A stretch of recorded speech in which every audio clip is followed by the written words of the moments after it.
అస్సలాము అలైకుం. రంజాన్ యొక్క పవిత్ర విధులకు సంబంధించిన ఈ చర్చకు స్వాగతం. ఈ రోజు మనం దైవ కారుణ్యం, పశ్చాత్తాపం ఇంకా అల్లాహ్ పట్ల మన బాధ్యతల్ని ప్రేమతో ఎలా నెరవేర్చాలో తెలుసుకుందాం.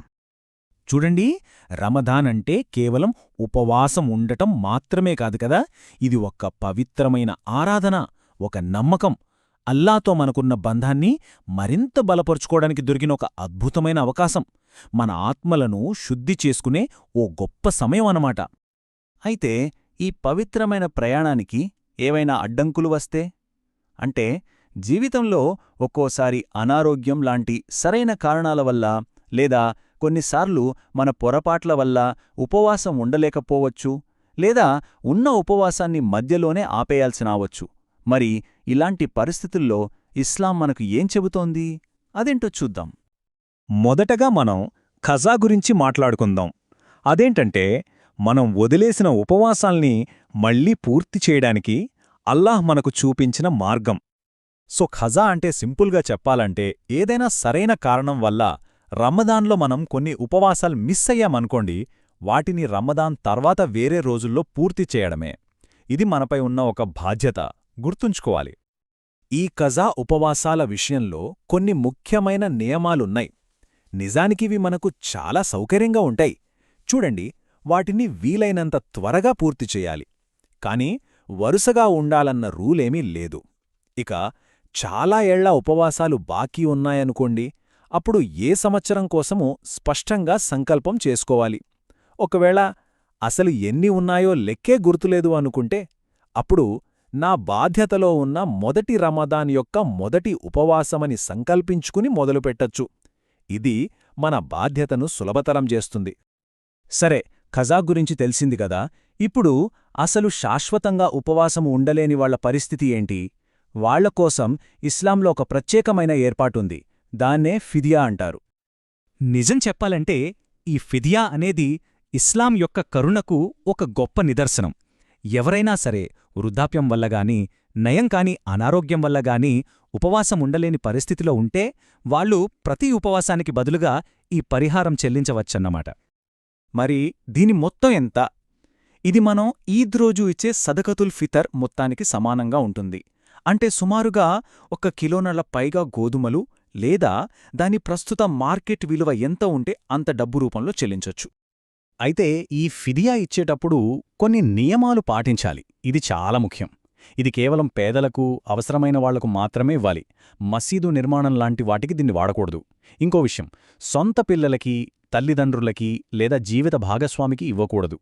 అన్నిటికన్నా ముఖ్యంగా, ఒకవేళ ఫిదియా చెల్లించేశాక ఆరోగ్యం బాగుపడిందనుకోండి, అప్పుడు వాళ్లు తప్పకుండా ఖజా ఉపవాసాలుండాలి. మరప్పుడు వాళ్ళిచ్చిన ఫిదియా ఏమవుతుంది? అది ఒక సాధారణ దానంగా పరిగణించబడుతుంది. ఇప్పటివరకు మనం సరైన కారణాల గురించి మాట్లాడుకున్నాం. ఇప్పుడు ఒకవేళ ఎవరైనా సరైన కారణం ఏమీ లేకుండా కావాలనే రమదాన్ ఉపవాసాన్ని మధ్యలో ఆపేస్తే, ఇది చాలా గంభీరమైన విషయం. దాని ప్రాయశ్చిత్త మార్గమే కఫ్ఫారా. కఫ్ఫారా అంటే మనం చేసిన ఒక పెద్ద తప్పుకు క్షమాపణ కోరుతూ చేసే ఒక గొప్ప ఆరాధన. ఇది మన పశ్చాత్తాపాన్ని, అల్లాహ్ పట్ల మన విధేయతను చూపించుకోవడానికి ఒక మార్గం. ఈ కఫ్ఫారా నెరవేర్చడానికే 2 పద్ధతులున్నాయి. మొదటిది, ఇంకా ప్రధానమైనది, వరుసగా 60 రోజులు ఉపవాసముండటం. ఇది శారీరకంగా అస్సలు సాధ్యం కాదు అనుకున్నప్పుడు మాత్రమే రెండో ఆప్షన్కు వెళ్ళాలి. ఈ 60 రోజుల ఉపవాసం విషయంలో కంటిన్యూటీ చాలా ముఖ్యం. మధ్యలో సరైన కారణం లేకుండా ఒక్కరోజు ఆపినా మళ్ళీ మొదటినుంచి లెక్కపెట్టాలి. అయితే మహిళలకు వాళ్ల నెలసరి వల్ల వచ్చే బ్రేక్కు మినహాయింపుంది. ఆ రోజులైపోగానే వాళ్లు ఎక్కడాపారో అక్కడినుంచి కొనసాగించవచ్చు. మరి 60 రోజులు ఉపవాసం ఉండటం సాధ్యం కాకపోతే, అప్పుడు 60 మంది నిరుపేదలకు ఆహారం అందించాలి. దీనికి కూడా 2 పద్ధతులున్నాయి. ఒకటి, 60 మందికి ఒక్కొక్కరికి 2 పూటలా కడుపునిండా భోజనం పెట్టించడం. లేదా రెండోది, ఒక్కొక్కరికి సదకతుల్ ఫితిర్ విలువ ఎంత ఉంటుందో అంత డబ్బు ఇవ్వడం. ఇక్కడ ఒక ఆసక్తికరమైన విషయం ఉంది. ఒకే రమదాన్ నెలలో ఒక వ్యక్తి ఎన్నిసార్లు కావాలని ఉపవాసం బ్రేక్ చేసినా వాటన్నింటికీ కలిపి ఒకే ఒక కఫ్ఫారా చెల్లిస్తే సరిపోతుంది. కానీ వేరువేరు రమదాన్లలో, అంటే పోయిన సంవత్సరం ఒకసారి, ఈ సంవత్సరం ఒకసారి అలా తప్పు చేస్తే మాత్రం ప్రతి సంవత్సరానికి వేరువేరుగా కఫ్ఫారా చెల్లించాలి. సో ఈ నియమాలన్నీ చూస్తే మనకేమనిపిస్తోంది? ఇవి కేవలం కఠినమైన రూల్స్ కాదు. ఇవన్నీ మన విశ్వాసానికి, మన వ్యక్తిగత జవాబుదారీతనానికి సంబంధించిన మూల సూత్రాలు. ఇస్లాంలో ఒక ప్రాథమిక సూత్రముంది. ఆరాధన, జవాబుదారీతనం అనేవి పూర్తిగా వ్యక్తిగతమైన విషయాలు. మన ఉపవాసాలుగాని, మన నమాజులుగాని మనమే పూర్తి చేసుకోవాలి.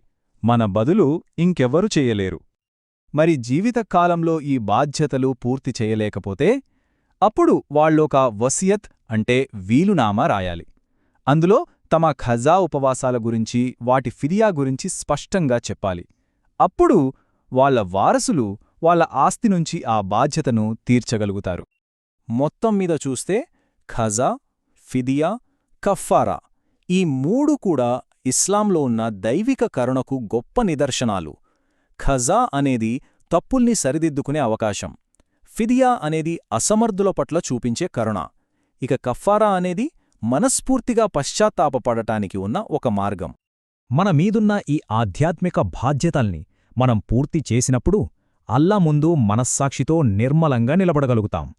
అప్పుడు మనసుకి ఎంత ప్రశాంతంగా ఉంటుందో కదా! అది మన హృదయాలకు అపారమైన శాంతినిస్తుంది. ఇలా రమదాన్ నెలలో మన కర్తవ్యాలన్నీ విజయవంతంగా పూర్తి చేశాక అప్పుడొస్తుంది అసలైన పండుగ. కృతజ్ఞతతో, ఆనందంతో మనం ఈద్ జరుపుకుంటాం. ఇది అల్లా మనకిచ్చిన ఒక గొప్ప బహుమతి. చివరిగా ఒక ప్రశ్నతో ఈ చర్చను ముగిద్దాం. రమదాన్లో మనం నేర్చుకునే ఈ జవాబుదారీతనం, ఈ క్రమశిక్షణ, ఈ కరుణ, ఈ విలువల్ని కేవలం ఈ ఒక్క నెలకు మాత్రమే పరిమితం చేయకుండా మన జీవితాంతం ఎలా మనతో పాటు ఉంచుకోగలం, దీని గురించి ఆలోచిద్దాం. क्या आप भी बिना चेहरा दिखाए देन की वीडियोस के जरिए हलाल पैसा कमाना चाहते हैं? बस एक आइडिया सोचिए और इमेजिन कीजिए, बाकी काम एआई टेक्नोलॉजी खुद करेगी। हम लाए हैं वो टूल्स जो आपके इस्लामिक वीडियोस को प्रोफेशनल बनाएंगे, चुटकियों में। खुद को मोटिवेट करें और आज ही अपना चैनल क्रिएट करें। घर बैठे शान से पैसे कमाएं।